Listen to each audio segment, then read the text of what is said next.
Mailap si PNP Chief Romel Marbil nang tanungin kung sakay siya ng PNP convoy na sinita dahil dumaan sa EDSA busway nitong Martes. Categorical lang, General, it was your convoy. No, sir, ang sasabi ko, wala na po kaming because ang plate number po kasi nalabas. No? I will not say kasi nalabas po yung plate number and have to respect. Yun lang po yung inaano natin.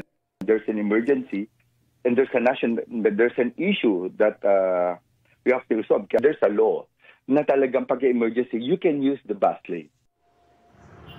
Ang tinutukoy ng emergency meeting ni Marbil ay ang pinatawag ni DILG Secretary John Vic Remulla kaugnay raw sa isang operasyon.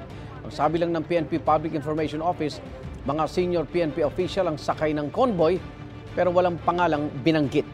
Kinumpirma naman ni Remulla na pinatawag niya si Marbil pero hindi raw niya sinabihang gumamit ng EDSA busway.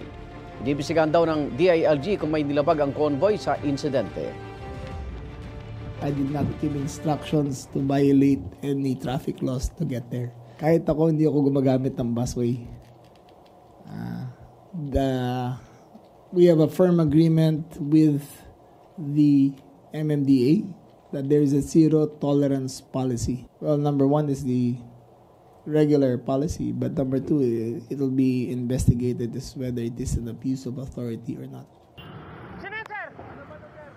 Igan, mauna ka sa mga balita, mag-subscribe na sa GMA Integrated News sa YouTube para sa iba't ibang ulat sa ating bansa.